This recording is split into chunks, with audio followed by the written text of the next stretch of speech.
Salut à tous, la nouvelle mise à jour de Samsung One UI 5.1 arrive. Elle est déjà disponible sur les nouveaux téléphones Samsung, les Galaxy S23, S23 Plus et S23 Ultra. Et elle sera disponible sur tous les smartphones Galaxy à partir du S20. C'est déjà en cours de déploiement sur les Z Flip 4 et les Z Fold 4. Et je vais vous montrer dans cette vidéo toutes les nouveautés.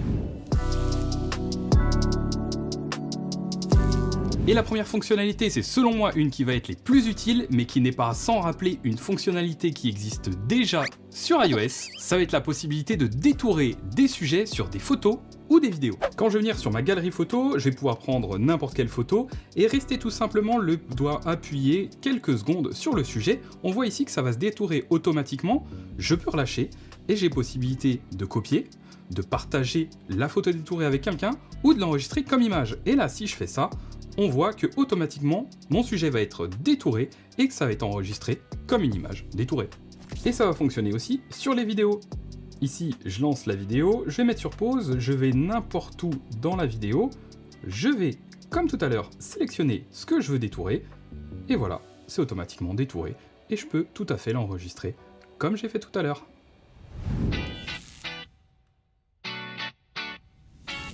On le sait, chez Samsung, comme chez iOS, on a possibilité de paramétrer des modes, c'est-à-dire des modes de concentration qui vont nous permettre d'activer certaines fonctionnalités ou bien de bloquer certaines notifications suivant qu'on soit au travail, à la maison, en mode détente ou en train de dormir. Et bien on a maintenant la possibilité avec One UI 5.1 de paramétrer des fonds d'écran qui vont s'adapter automatiquement aux modes qui sont activés.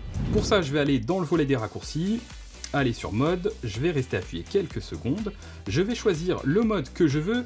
Ici par exemple, je vais paramétrer le mode sommeil, je vais pouvoir descendre et j'ai maintenant la possibilité de choisir un fond d'écran. J'ai juste à cliquer dessus, de choisir par exemple ici, vu que c'est le mode de sommeil, je vais mettre un fond d'écran qui est assez sombre, terminé. Ici c'est pour l'écran de verrouillage et je vais faire pareil, même chose sur l'écran d'accueil.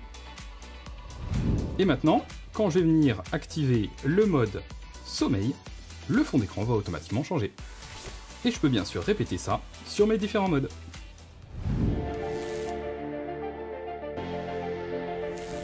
One UI 5.1 signe aussi l'arrivée d'un nouveau widget qui est le widget de batterie. Ici, je vais donc rester appuyé sur l'écran pour venir faire apparaître les widgets. Je vais descendre dans batterie et j'ai maintenant ce nouveau widget état de batterie.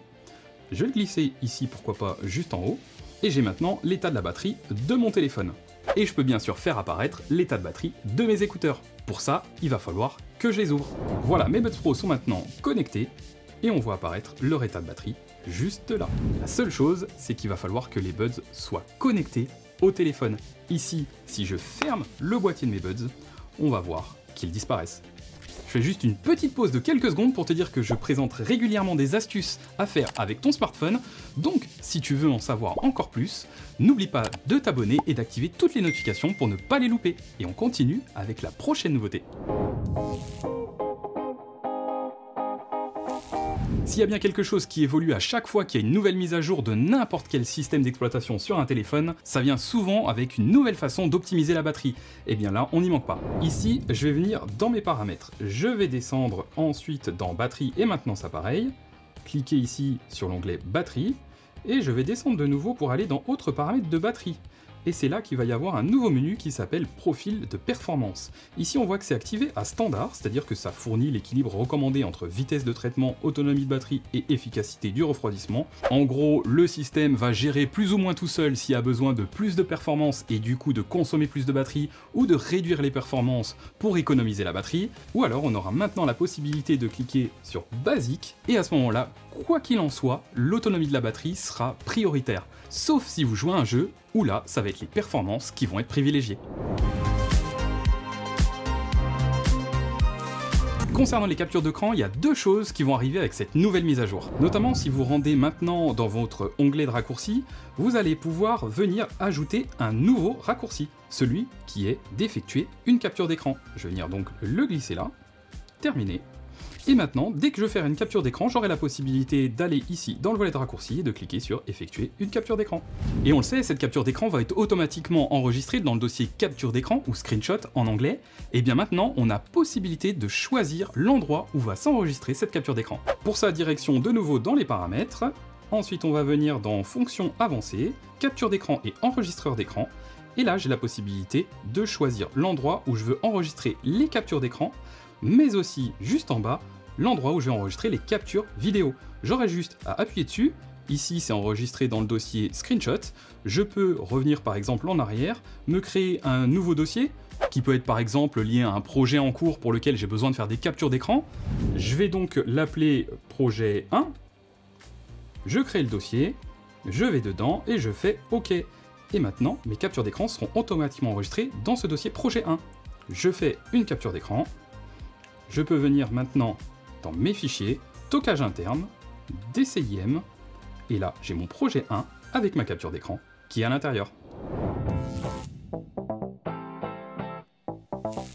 Lorsque tu reçois une notification sur ton téléphone, tu sais que tu as la possibilité de faire en sorte que le contenu de la notification soit affiché ou non. Ça, c'est paramétrable depuis un moment dans les réglages et notifications, mais avant ça, tu avais seulement la possibilité de faire en sorte que le contenu soit affiché ou pas affiché.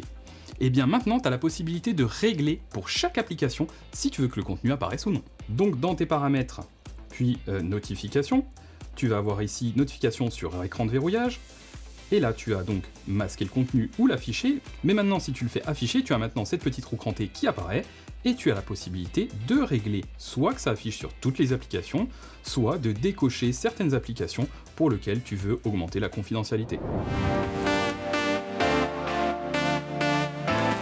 Parmi les fonctionnalités que j'ai appelées les fonctionnalités bonus et qui sont tout aussi intéressantes, il y a par exemple la possibilité de réactiver automatiquement une alarme si tu l'as désactivée. Ici par exemple, je viens dans mes alarmes et demain je ne vais pas me réveiller à 6 h.